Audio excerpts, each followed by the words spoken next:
On today's episode of Locked On Lightning, we got John Chik once again from Locked On Rangers. We're talking about the series as a whole, as well as the series tying win from the other night. All that more. But first, let's play that music. You're Locked On Lightning, your daily podcast on the Tampa Bay Lightning. Part of the Locked On Podcast Network, your team every day.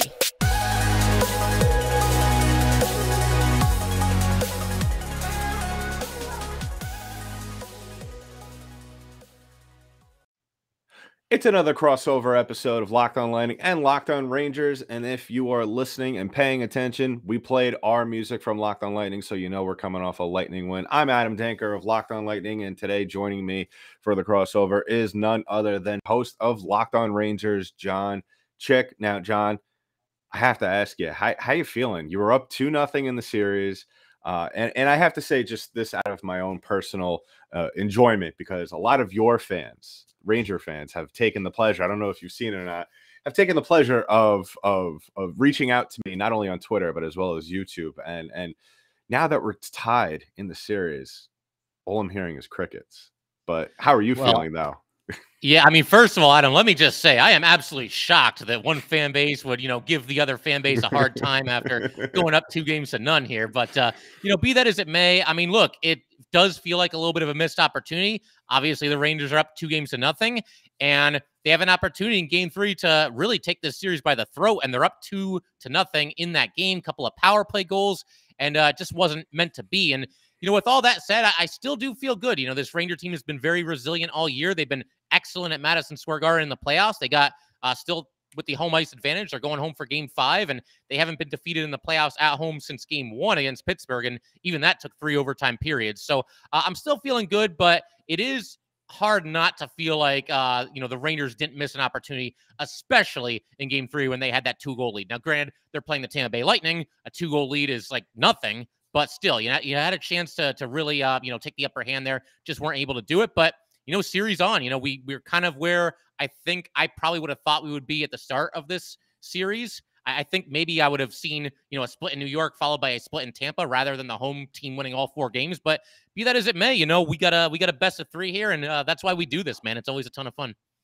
Yeah, it is a ton of fun, and really, you have to admire from the Tampa Bay side of things just how good this young Ranger team is, especially that kid line, and as well as the performance from Igor Shesterkin, and I'm still surprised. I mean, given everything that we've seen, and it's been no really surprise in terms of how well Igor Shesterkin has played, but the fact that we're here going into Game 5 with, I mean, the numbers speak for themselves. Igor Shesterkin has been the better goaltender stats wise. Now, there's been moments where Vasilevsky has shown his playoff performance, his Conn Smythe worthy performances from years past.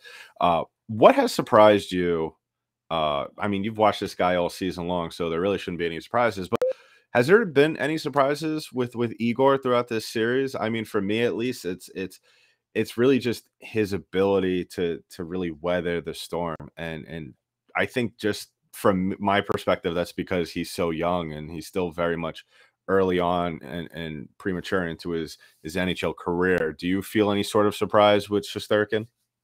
Not really. I learned pretty quickly, after Igor Shesterkin made his debut, and of course he put up just video game-like numbers in both the KHL and the AHL, and there's no guarantees that everything's going to translate perfectly to the NHL, but when you're putting up a goals against average of like 1, like literally 1 on the dot, I mean, that's impressive no matter what level of hockey it is, and the Rangers have always been high on him and, thought that he was going to be a franchise-type goalie, so no, I'm not too surprised by anything.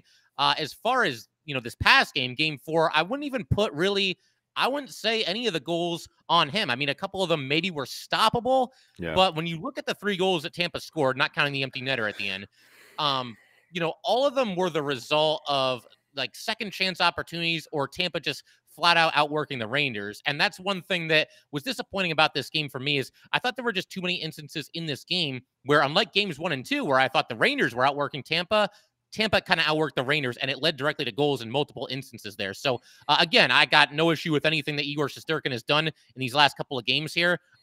He looks every bit the part of the player that he was in the regular season. And I think he's going to be just fine going forward. And obviously, both these goalies, Adam, they're going to have a huge say in what happens the rest of the way, and certainly in Game 5 here as well. Yeah, absolutely. And I picked up on something in the last game that I'm curious if you saw it as well. And I was saying on my last episode that maybe this is something that we'll see more of from Tampa in Game 5.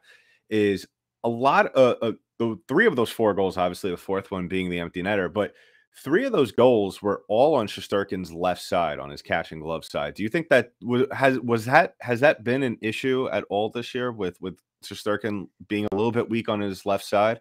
Just because you had the first goal and then the game winner by Palat almost identical there. Well, in the previous game, but then you kind of saw it here as well.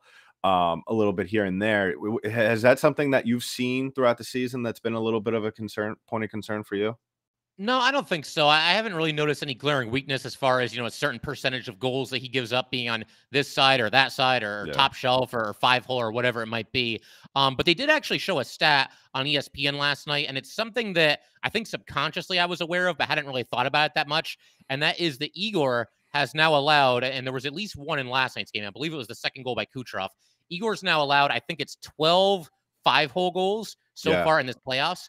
And they made a big deal about, well, that's more than any other goalie. Now, obviously, we can all figure out that that's because the Rangers, in part, have played more games than anybody else. ESPN maybe can't quite think that deeply, but that's okay. But yeah, there's been a couple times where on breakaways throughout this postseason, certain players have been able to open him up a little bit and get through the 5-hole. And we saw Kucherov do that in this game last night. And, throughout the regular season, I'm so used to seeing Igor. I mentioned this on my last episode, but anytime anybody's going in one-on-one with Igor on a breakaway, I'd sit there and I'd think, yeah, good luck, buddy. Have fun with this because he's going to stop you. But yeah, he's given up a couple of breakaway goals in this one. Obviously, Kucherov, a phenomenal player, did a great job there, exploding up the center of the ice and scoring that goal. But if there's any weakness as far as, a certain spot where he's, susceptible to giving up a goal, I would actually say 5-hole more so than the glove hand. And I actually, Adam, I want to turn that around on you as well, because the Rangers, the first 2 games, it seemed like they really, made it part of their game plan to go high blocker on Vasilevsky. And we saw him give up a couple of those in the first 2 games. Is that his weakness, or was that just kind of a fluke? I mean, any thoughts on that? I think it depends on the night. We've seen throughout the season, we've seen different versions of Ondrej Vasilevsky. We've seen the Ondrej Vasilevsky that we all know, the greatest goaltender on the planet, the guy who has won the Conn Smythe and in years past Vezina Trophy.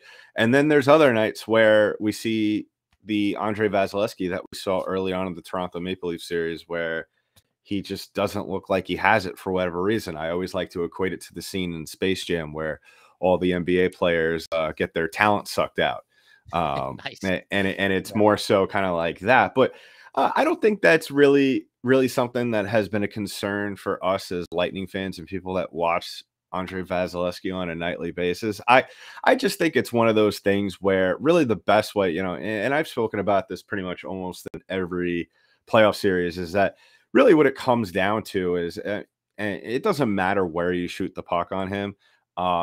The thing he's always had trouble with has been traffic in front. I mean, you saw it early on in this series, and you saw it a little bit, and especially in the Maple Leaf series. And I think that's something that the Rangers did very well in the first 2 games, and something they kind of almost, I wouldn't say shy away from, but they kind of got away from in the previous game, and that was surprising given. And I was saying to myself afterwards, like anytime you win a game, obviously, John, it's a good thing. Anytime you could say you scored more goals than the opposing team in a hockey game is obviously a good thing. But I didn't think that the Rangers or the Lightning particularly played better than each other. I felt like, and maybe you had this sense as well, it kind of felt like we were an unlucky bounce or 2 away from going into overtime here and there, regardless of, if you, I don't even view empty netters as actual goals in my book. I think the Lightning won this game 3-1 because it's such a cheap goal. But did you kind of feel that as well? Because I felt like at some point, especially halfway through the second period, whether you're looking at the score or not, I didn't feel like the Lightning really had a particularly tight grasp on this game. Did you feel like that as well? See, I actually kind of felt the opposite. I felt like they kind of, for the most part, were in control of this game. And, with Vasilevsky, Yeah. this is something that I mentioned on my most recent episode as well.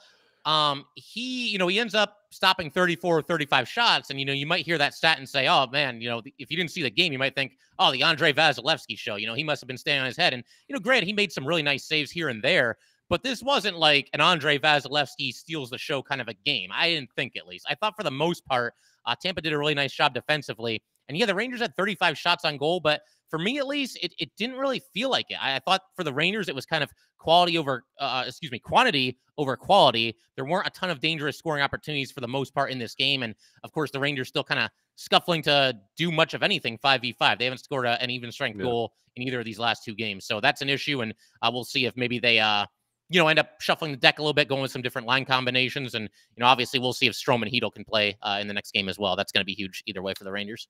Yeah, definitely Hedel. He's definitely a guy that Tampa fans have quickly learned the name of.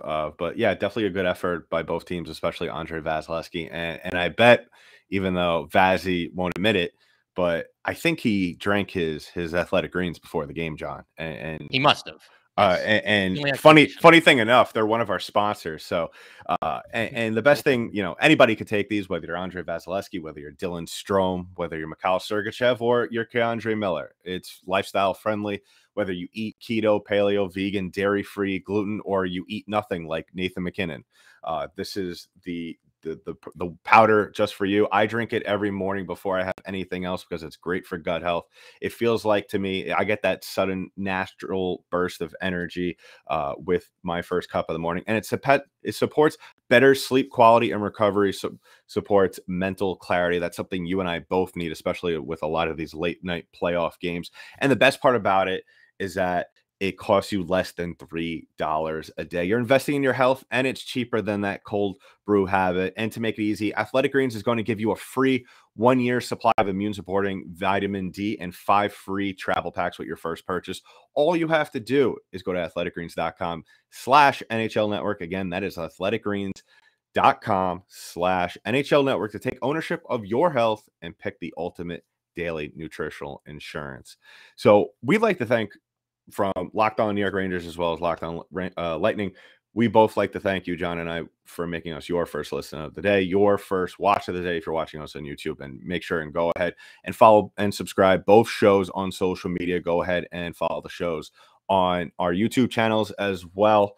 And especially you Ranger fans, go ahead and please keep commenting on the videos, because I think, as much as I love hearing back from my listeners, I just think the hatred and the mockery, the fake mockery, it sustains me, John. I really love it. I really love it. I live for it almost at this point. So we're talking about the next game. And it's always the mantra, just do your job, go in there. And the Rangers are a little banged up. You got Dylan Strome out of the lineup, as well as a couple of other guys. And I believe it was Lindgren that was also banged up in the last game as well. What can you say about the current status of those guys?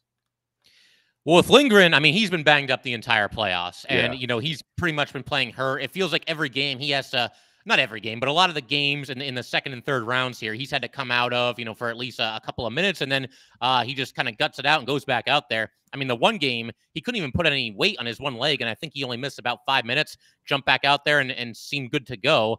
As far as Ryan Strome is concerned, he tried to give it a go last night. He was out there during, the skate around before the game, and, was really testing himself, trying to skate hard, and just wasn't able to go. And I think, on one hand, you'd love to see these guys gut it out if they can, but Ryan Strome, he's tough. He'd be out there if he could be. And I don't think you want a situation where, Strome plays the first 5 minutes and then he can't go the rest of the game, and now you're down a man the entire game. So yeah. I think that's kind of what happened there.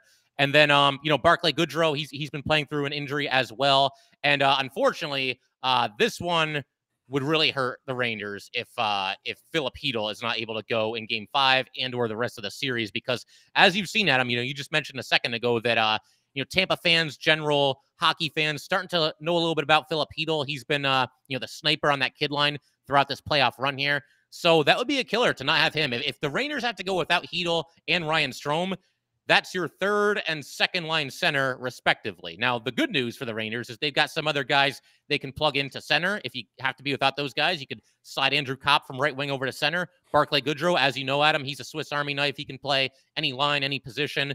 So you can put him maybe at like third line center. But obviously, you're going to be losing a little bit of firepower if you have to go without one or both of those guys. And at this point, it sounds like Gallant mentioned that they're both going to be game time decisions.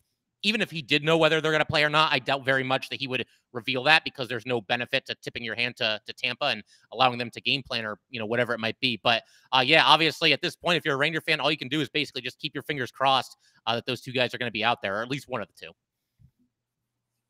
Yeah, I mean, speaking from experience over the last 2 years, it is tough when you have guys that are not only out of the lineup for uncertain amount of times, and it's very hard for a coach to game plan around that. But at the same time, these are guys that, whether no matter how big or small, make contributions towards the success of your team.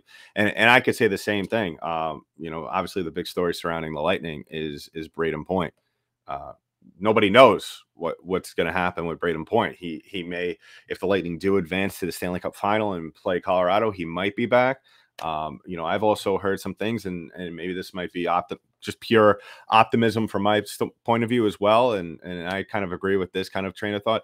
I think if it goes to a game 7, he's well enough to play, we might see him then. But yeah, it's whenever you lose a player, whether you're talking about Braden Point, Barclay Goodrow, a guy like Filipino, who, like I said, has really established himself as public enemy number 1 for Tampa fans. It's difficult, but that's what the playoffs are all about, John. The playoffs are about, battling through the injuries. We've heard all the stories of guys raising the cup with dislocated shoulders, skating around with torn ligaments in their knees. And that's what makes it so special. And the thing that really stuck out to me, and I would be remiss if I didn't mention this on the show, that I just thought of, what was so special to me last game was Frank Vatrano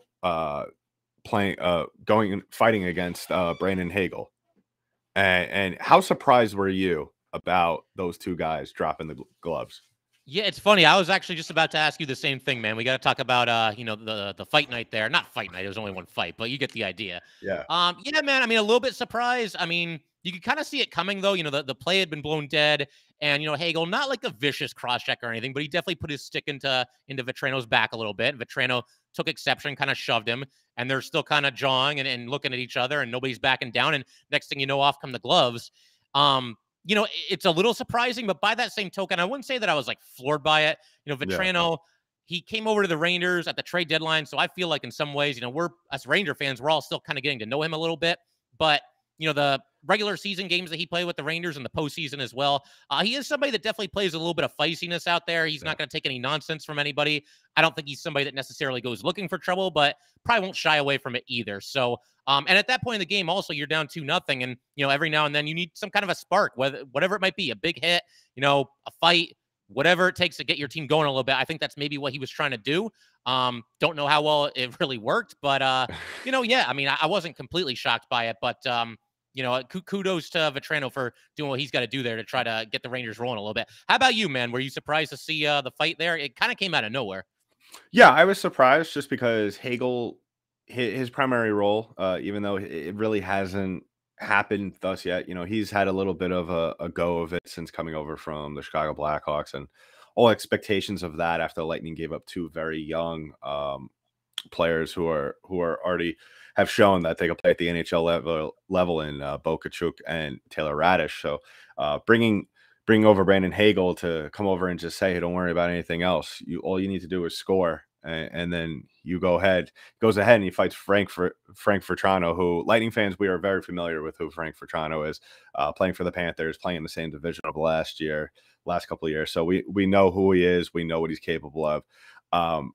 I am surprised, though, that those two dropped it. I think a lot of people, if you had the prop bet on Reeves and Maroon fighting first in the series, you were very disappointed when you heard that they dropped the gloves, but it wasn't the guys that you wanted.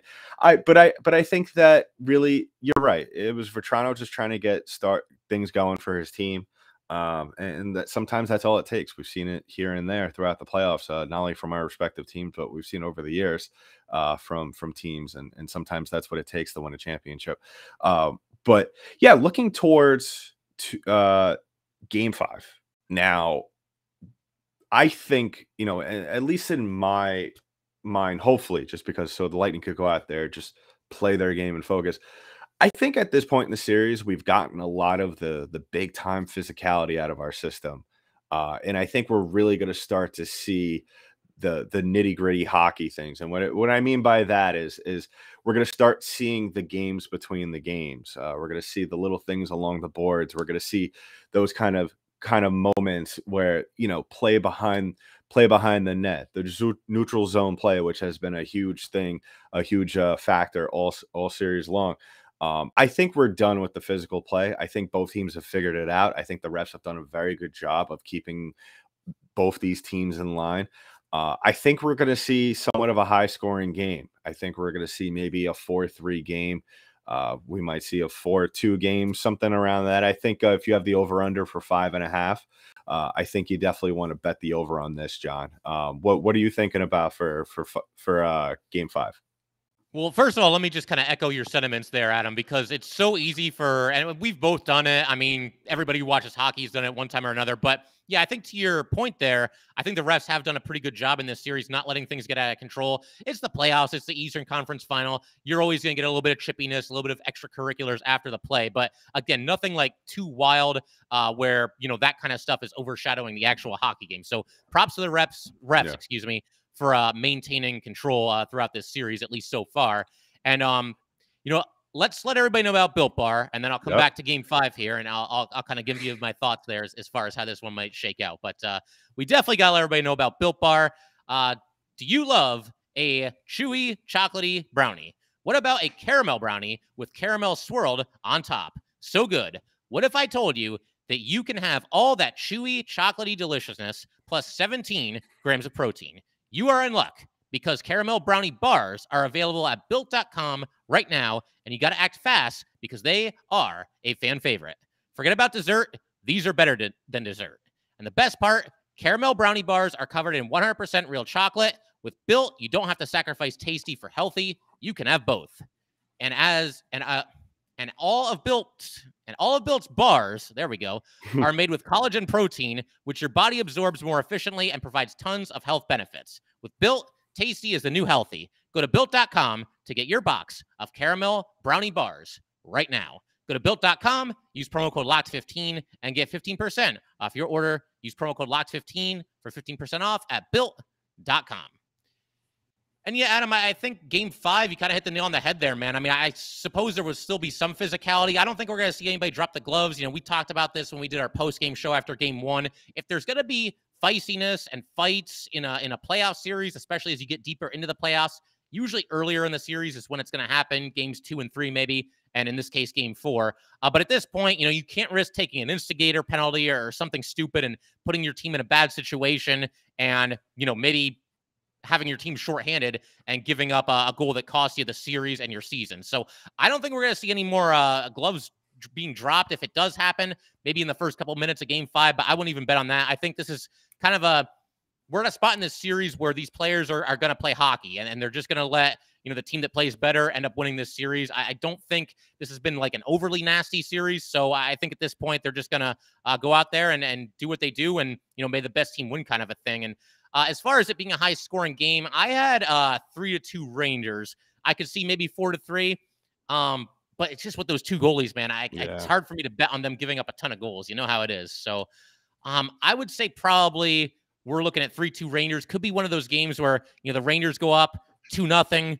Tampa closes at 2-1, 3-1 Rangers, back down to 3-2. One of those kinds of games where the Rangers are just barely hanging on and making us Ranger fans all lose our collective minds at the end of the game. But how about you, man? Any thoughts on this game 5? Final prediction, somebody to score a goal in any certain way that you see this shaking out here?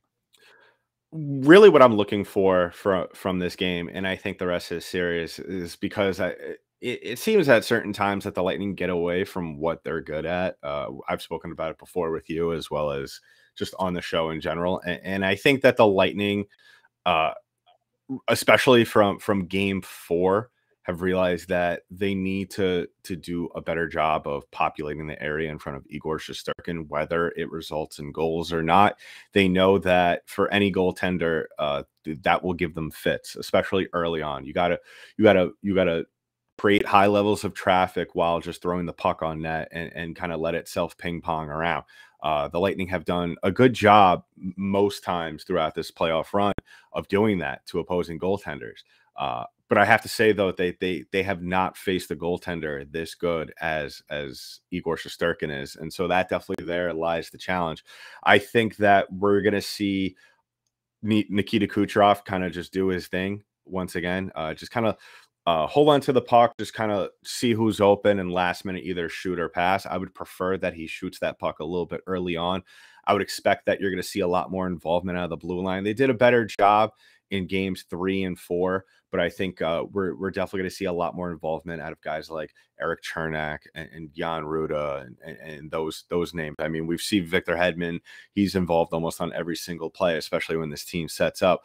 I think the one guy that you're going to see a big game out of, other than Steven Stamkos and some of the names I've already spoken about, is Corey Perry. He's been on a roll this entire playoffs. He's really been the backbone of the leadership when it comes on the ice. Obviously, you have the big names and Steven Stamkos is the captain, but really Corey Perry has solidified himself and only in his first year as one of the top leaders on this team. And you kind of see it not only on the bench, but on the ice. When he's on the ice, everybody just gives him a glance and they already know what's up. So I think really you're going to see a lot of chances for Corey Perry early on, and you're going to see him maybe put 1 or 2 in the back of the net, whether it be as a goal or as an assist as well.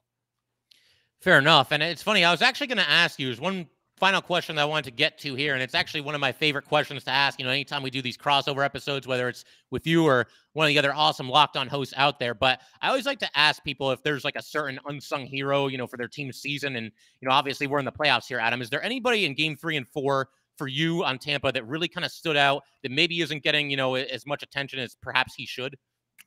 I think he's getting a lot of attention, but I think the obvious choice here, and I think Bolts Nation would collectively agree with me. Nick Paul. Nick Paul has just absolutely shocked the world since coming over from Ottawa at the trade deadline. Some might say it was a steal, and some might say that this is really should have been in a, if Julian Brees-Boss wins GM of the year, this will be the trade that we look back on and say, yep, that was the reason why. Nick Paul has really just from day one been able to slide into this lineup and do everything that was asked of him. I actually kind of compare him to a bigger version of Barclay Goodrow.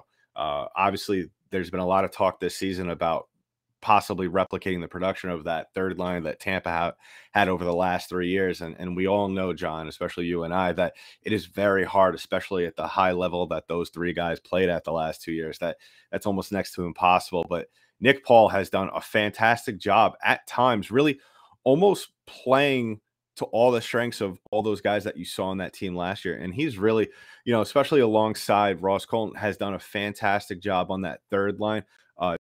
John Cooper has felt free to move him down this lineup. He's currently on the second line with Steven Stamkos. So that has really shown you how valuable he's been to this team and how clutch he has really been. Especially, everybody remembers that 2-goal performance in game 7 of the first round against Toronto. So yeah, Nick Paul. And I'm going to throw that question back to you. Is there anybody on this Rangers team that has really been, not getting their due credit? Yeah, I mean, I think Ranger fans are aware of this guy, but certainly on a national level, not too many people really take that much notice. I'm going to go with Tyler Mott. He actually had to miss a good chunk of the games in the playoffs, but what a nice under-the-radar pickup by Chris Drury at the trade deadline. So you throw out a trade deadline acquisition, and I'm doing the same thing here. But he's just been he's just a buzzsaw, man. He's one of those guys that plays every shift like it's his last. I thought he was really good in last night's game, and there's not too many Rangers that I would necessarily say that about. It's interesting because I thought he created about as much offense and as many chances as just about any Ranger on the ice, which on one hand, that's great for Tyler Mott. On the other hand, when you've got a team of, Panarin and Mika and Kreider and Fox, you probably need a little bit more from those guys. But Mott's been great, and he's been a huge part of the Ranger penalty kill as well. As you know, Adam, Tampa's got no shortage of stars and guys that can create offense and put the puck in the net. And so I think the Rangers have done a pretty good job against their power play overall. And Tyler Mott, obviously, playing a big role in that. So I would go with Tyler Mott as kind of the unsung hero. Yeah, I would have to agree with you. I think he's one of those guys because the Tampa have a certain a number of guys on their team as well that they're not necessarily going to light up the stat sheet every night, but you're going to know that you're going to feel their presence on the ice. I kind of look at Mod as somewhat in a similar way to Anthony Cirelli. Anthony Cirelli has he's one of those guys that he's been struggling to really put up the points here and there, but I think he's been doing a really good job just letting his presence be felt, and that's something that as especially with the amount of with the variety of players that we have here in Tampa, I could definitely admire the body of work that Mott has done throughout the series. Unfortunately, it's against my team, but you know what, occupational hazard, I guess. But so yeah, I'm excited to see how this series goes because I just feel like just when we know what's going to happen, I just feel like we see another layer of the onion be peeled off with both our teams, and I'm really excited to see really how it all shakes down. I think that regardless of who wins tonight, because we are filming this Wednesday, so this is coming out Thursday. So who films tonight? Who wins tonight? I really think that the story hasn't been written yet. I think really this is going to go to 7. I think we're going to end this series in New York, and it's going to be an absolute banger of an ending. Yeah, I totally agree, man. I think one way or another, this probably ends up going 7, and this series has been everything we expected and more. Just two excellent teams going at it, and regardless of what happens, it's been an amazing run for the Rangers, and it's great that they're going toe to toe with the two-time defending Stanley Cup champions. I want more than anything for the Rangers to win this series, but regardless of what happens, this is obviously a very positive experience for this team going forward. But fingers crossed that they can just kind of hold serve at home in Madison Square Garden and once again take the upper hand in this series here. Yeah, we'll have to wait and see. And I'm sure my Locked On NHL co-host Chris Masilli, who's also the host of Locked On Avalanche, is probably sitting there just licking his chops, getting ready for these two teams to beat up more on each other and just wait for whoever limps into the Stanley Cup final. But I'm jealous of him, man. He gets to just kick back and relax and watch these teams beat each other up. He's on easy street right now. Yeah, I'm almost worried, about what he's going to say to either one of us because Chris won't hold back, man. Chris won't hold back. So get ready for that. But why don't you tell everybody, especially my listeners, where you could find your show? Yeah, so the show, you can find this anywhere you are either watching this podcast or listening to this podcast. It is on that same platform. And as far as where to find the show on social media, on Twitter, at LO_NY_Rangers. And you can also follow me on there at JChick17. And how about you, Adam, man? Where can they find you and your show?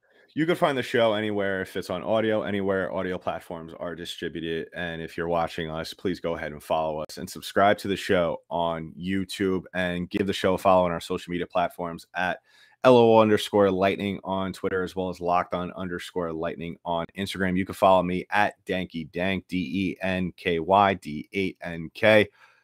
Locked On Lightning listeners, please go ahead and give John some flack because, I feel go ahead and do it. Let him know that you are listening, that you're not going to stand for this absolute slanderous talk that some of his fans are talking about our Lightning. So, John, always a blast having these. I feel like it's come full circle ever since you kind of brought me into the Locked On family. I feel like this is a day that's been coming for a long time now, and it's finally coming full circle. I was happy to do it, man. We had some good times at NHL.com, MLB.com. I knew you'd do a great job with this. And it's crazy because I've been meaning to talk to you about this too. But I remember last season we did a crossover. The Rangers were kind of scuffling a little bit. And I made the joke like, oh, man, we'll do this again in the Eastern Conference Final. And here we are. It's 1 year later. And we're 2-2 in the Eastern Conference Final. Pretty crazy stuff. It's pretty crazy that the New York kid who hosts the Lightning show is in three years in a row in the conference finals is playing New York teams. Yep. How about it, man? Wild stuff. We'll have to do it after the series for a recap, and may the best team win. Absolutely. Sounds good, man. We'll talk soon.